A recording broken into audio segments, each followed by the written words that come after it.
I'm going to say something a little controversial.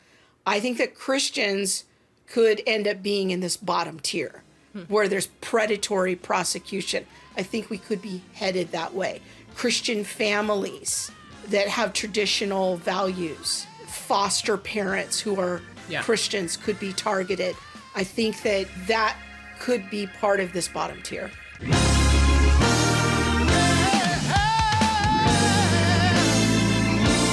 What I mean by a three-tiered justice system is really that there's just different sets of rules and punishments depending on who you are and what group you belong to.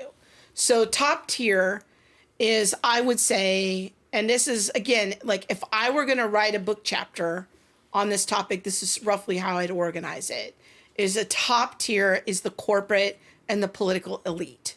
This is like the tier one of justice. And this is when justice often is what they say, you know, there's a rush to play, let's make a deal with corporate and political elite. Let's keep people out of jail. Let's make a deal. Corporate bailouts for the rich. Politicians avoiding jail time. Or their children. We won't mention any names because... Just look forward and act like I didn't say nothing. Yeah. So, but this is the tier one justice, is that there is a standard of justice that if you belong to these certain classes of the rich, the powerful, the elite, the politically elite, the corporate elite, there is a different standard of justice for you than for the regular people. And I even would venture to say that I can see that across skin color lines. I agree. Yeah. And that's where I think that our thinking has evolved on this over the last few years, is that it's not a racial divide. It's a wealth, poverty, power divide. Class divide. There, yeah. Okay. All right. So then we've got, that's the top tier. Then the middle tier, because normally you hear about it like the 2-tiered system. I kind of have a 3 tiers. So the middle tier is, I would say, leniency and merciful prosecutions for certain people. So this is reserved for regular people, but maybe they have some degree of wealth and privilege, or maybe they belong to a particular class. But there's usually like this kind of rush to treat people in this tier with compassion and mercy. Historically speaking, this has been white people. I think, I'm going to put it out there as a thought experiment, that there's a shift currently happening toward minorities in this class, that there is this shift toward in the middle tier of leniency and merciful prosecutions. Say more.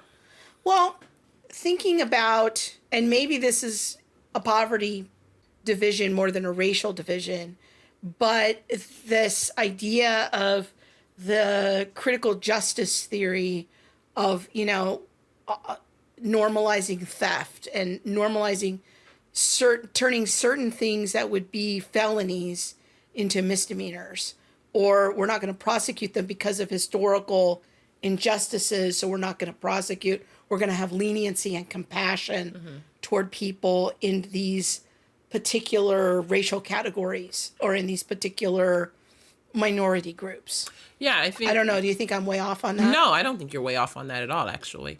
I honestly do think that because of like critical criminology and looking at criminals in certain lights and things like that, you do get this sense of, well, if they're a criminal, we don't want to marginalize them. And so there are certain ways in which the judicial system handles criminals.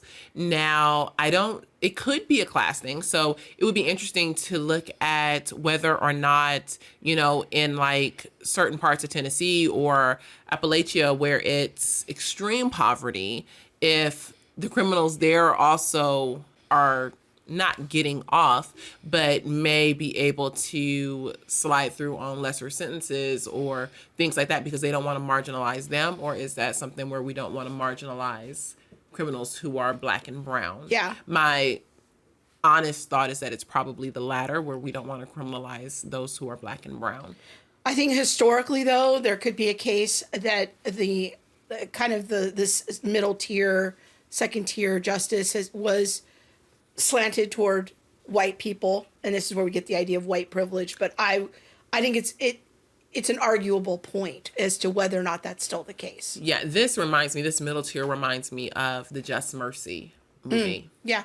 Where in the South, there were all of these crimes that were being blamed on blacks, even if they were done by whites, or if there was a suspicion that a black person committed a crime, they were arrested and not given due process, and then ended up in jail for years, sometimes on truly erroneous, or made up cases. Yeah. So again, we're talking about the 3-tier justice system. This is my number one of, an injustice that's just sort of out there.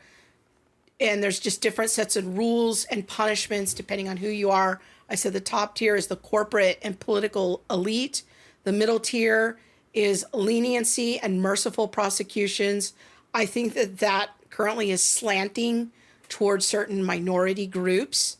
And then the bottom tier is what I would say is the poor and working class people. Now, historically, again, this I think has been black and brown people, maybe possibly some poor white people. But I think this level, this bottom tier, can also include what is called predatory prosecution, where the prosecutions are targeted toward a particular group. Going back to the Just Mercy example of, we got to round up some black people, we got to target some black people. This is predatory prosecutions.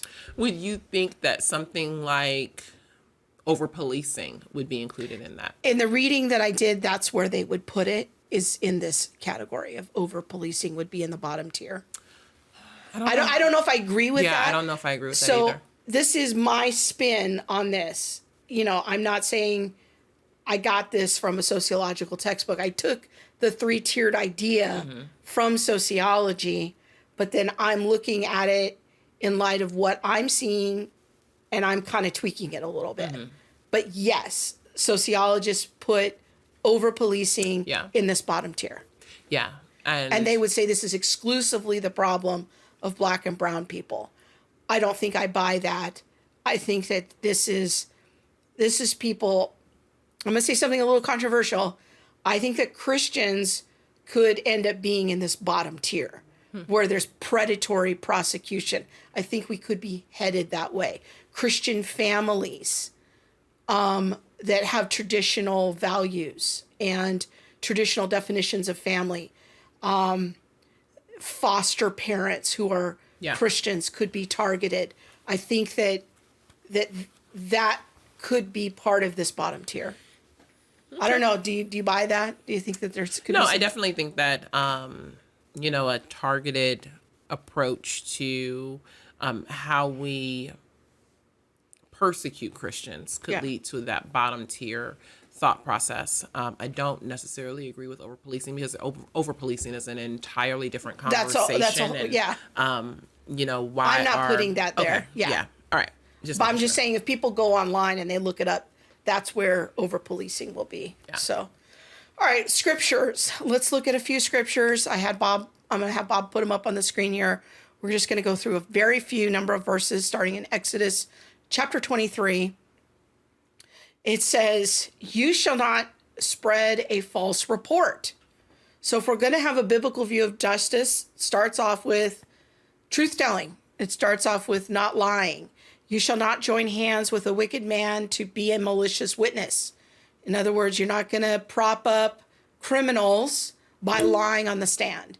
You shall not fall in with many to do evil. You shall not bear false witness in a lawsuit, siding with the many so as to pervert justice. So if you want to know God's definition of perverting justice, it's lying. That's a big part of it. You shall not be partial to a poor man in his lawsuit. So we've got to weigh evidence truthfully, accurately, without partiality. Continuing in Exodus 23, dropping down to verses 6 to 8, you shall not pervert the justice due to your poor in this lawsuit. Keep far from a false charge. Do not kill the innocent or the righteous, for I will not acquit the wicked. You shall take no bribes. This is the big one for me. I think that many aspects of our justice system are swimming in the problems of bribery in one form or another. For a bribe blinds the clear-sighted and subverts the cause of those who are in the right. All right, scroll down a little bit more to Deuteronomy, chapter 1, verse 17. You shall not be partial in judgment. You shall hear the small and the great alike. Friends, this is really the foundation of not only biblical justice, but historically of our justice system. And that is of impartiality, weighing evidence truthfully, accurately, carefully, fairly, without partiality. If this goes away, then we are drifting away not only from American justice, but from biblical justice. I asked Bob to put up an image here of Lady Justice, if you've ever seen this image. I want to explain this image to you so that you can really appreciate what it means from a biblical point of view and the tight connection between biblical justice and our justice system. So Lady Justice, if you notice, she's wearing a blindfold. Why does she wear a blindfold? And I want you to explain this to your children. It's because she weighs evidence on the scales impartially. She weighs it blindly. She doesn't give favoritism to the poor or the rich. So this three-tier justice system is completely against God's standards, okay?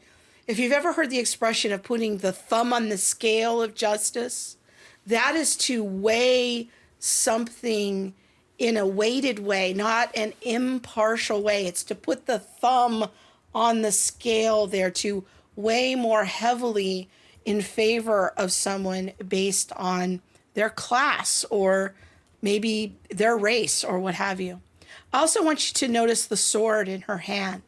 If we were to look up Romans chapter 13, we would read that God has appointed the government to wield the source of justice on his behalf, to be his servant or his deacon for justice. So Lady Justice, she weighs evidence blindly. This is what we ought to do because this is what God does. God is impartial.